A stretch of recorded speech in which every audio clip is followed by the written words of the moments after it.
With gas prices soaring to incredible heights, the majority of people are feeling the impact.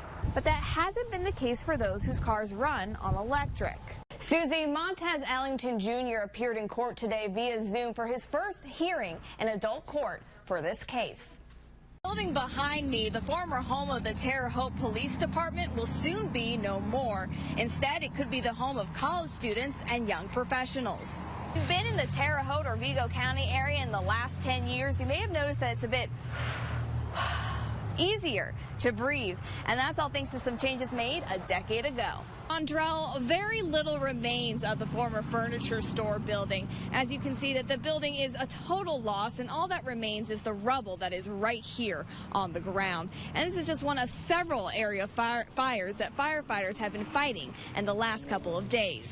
Vigo County Sheriff's Office is asking for a bigger budget in 2023, mostly because of inflation, staffing, and the new jail.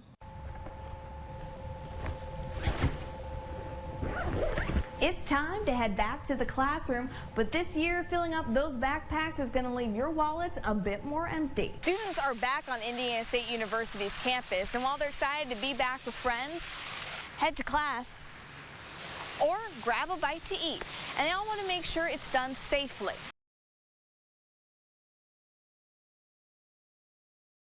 Liam's family is mourning his death. They're also focusing on preserving his legacy.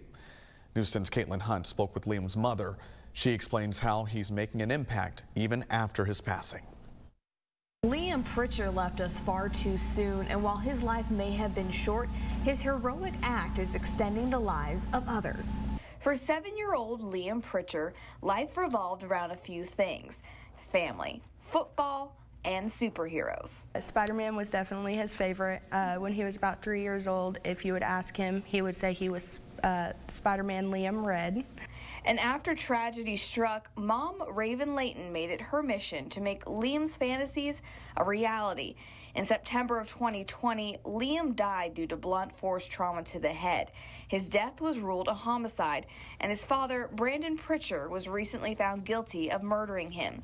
2 years have passed since the crime, but Layton says the loss does not get any easier. There's always something missing, and you know who it is. I mean, a parent shouldn't have to lose a child, and especially in a traumatic way. But Layton takes comfort in knowing Liam became a real-life hero. She made the decision to donate several of Liam's organs, including his kidneys, liver, pancreas, and his heart. Layton says Liam's heart was one of his best qualities and needed to be shared. My first thought was his heart. I mean, he had a great heart. He was friends with everyone, and that just needed to go to someone who needed it. While it was an emotional send-off, Layton feels a sense of pride, knowing Liam saved the lives of others, just like Spider-Man. And as Layton and Liam's other loved ones move forward, she hopes Liam is remembered for being a hero rather than a victim. I want his face to come to people, and his bright blue eyes, and his awesome smile, and just how awesome of a little boy he was. I want him to be remembered as a hero and not just the victim. And you can be a hero just like Liam. For more information on becoming an organ donor, visit WTHITV.com. In the newsroom, Caitlin Hunt, News 10. Many of us have probably fantasized at one time or another about rocking it out on stage, and one local man is about to make that fantasy a reality. News 10's Caitlin Hunt joins us now to explain. Caitlin. Yes, Susie, Jeff Winchester's passion in life is music. He's a musician and a music teacher, and now he is so close to playing at one of the biggest music venues in the country. Music is life for Jeff Winchester. He spent most of his life playing the drums and studying his favorite bands. Since I was a kid, everybody was out partying and doing stuff and hanging out with their friends, and I was sitting at home learning how to play albums. And that love of music has carried over to a YouTube page where he shows off his blindfolded drumming skills and covering other artists' music and teaching local students. But now it can carry him to the Hollywood Bowl thanks to a nationwide talent competition. Opening act is a competition looking for unknown artists of any genre to open for some of the world's biggest acts. Past winners opened for Taylor Swift, Shawn Mendes, and Coldplay. Winners get to rock it out on the Hollywood Bowl stage and take home $10,000. Winchester came across the competition on social media, and he felt like it was a sign. I wasn't chasing something, like I wasn't looking for it. It just kind of, it kept showing up again. And I believe in signs, and it was just, maybe I should check this out. And that sign has led Winchester to the top. He's now in the top 10 of his category that once featured over 48,000 hopefuls. That alone is a huge accomplishment for a local Indiana boy. You're going up against people from New York and Denver and Seattle and Nashville and these huge, huge markets, and you know, we're here in small town Indiana. So the fact that the small town Indiana local boy is doing as well as they're doing says a lot. But while the idea of rocking it out for thousands at the Hollywood Bowl sounds exciting, Winchester's ultimate goal is to inspire the young artists he teaches to follow their own dreams. Following a dream is doing more than what 95% of people in this world even do. They stop at no or they stop at but, and don't stop at that. Just keep going. Follow your dreams, follow your goals, and be passionate about what you do. And you can help make Winchester's dream a reality. He still needs your votes to push him into the next round of competition. And we've got a link where you can do so on WTHITV.com. Back to you. Good morning, and thank you for joining us on this Sunday, August 14th. I'm Caitlin Hunt. We'll have all those top stories for you in just a few moments, but first, Storm Team 10's Everett Lau is here with a first look at your forecast. Good morning, and thank you for joining us on this Saturday, July 2nd. I'm Caitlin Hunt. We'll have all those top stories. Oh, a tragic story out of Indiana State University here in Terre, Haute.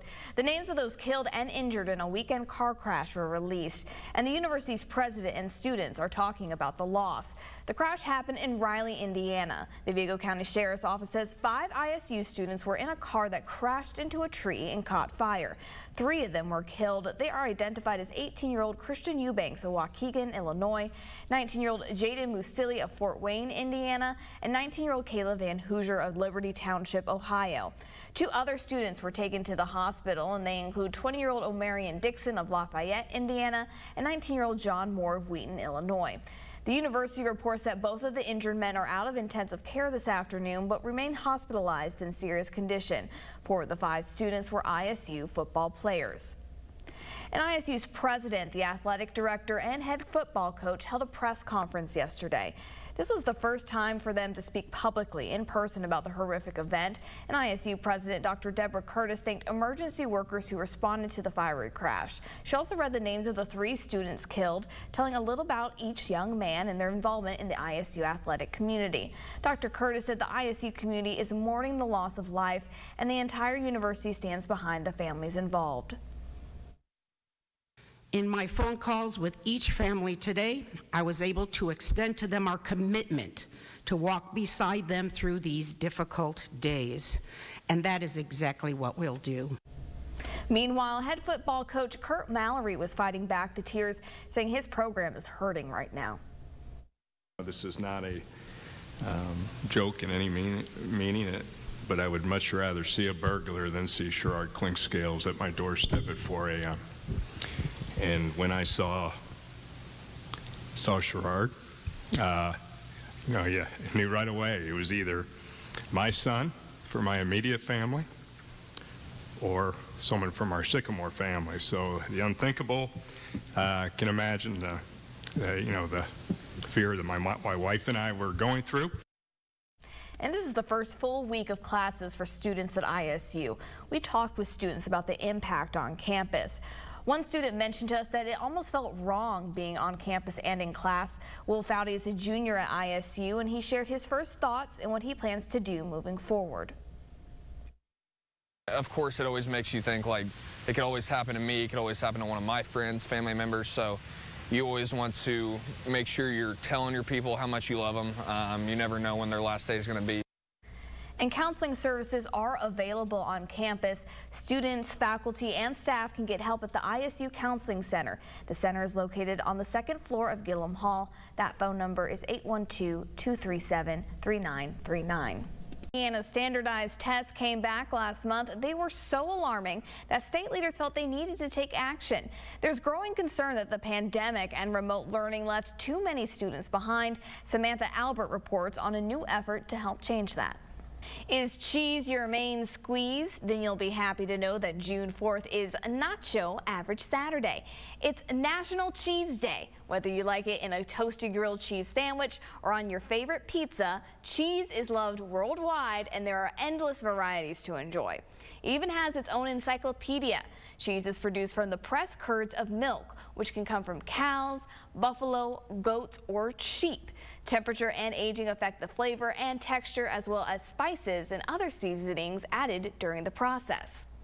Now, Everett knows this. I love cheese. It's my favorite food, and there's so many different, ways to or things to put cheese in. So, Everett, I'm going to ask you a simple question. What is your favorite type of cheese? Oh, I don't know. I'm more of a basics person, so I guess I'll just say like cheddar or mozzarella. You have a favorite? Cheddar is my favorite. I think you can put it in anything. It works. Probably second favorite would have to be mozzarella or American cheese. I'm pretty lined up there. Most people don't think June has many holidays, but for you, this is like a big deal. This is like a national holiday for me. There you go. So you have a way to celebrate. Today is also National Hug Your Cat Day, which I found out Caitlin's allergic to cats, so it's not for her. Yeah, so this is why we're focusing on the cheese today. That's right. Okay, well, if you're going to celebrate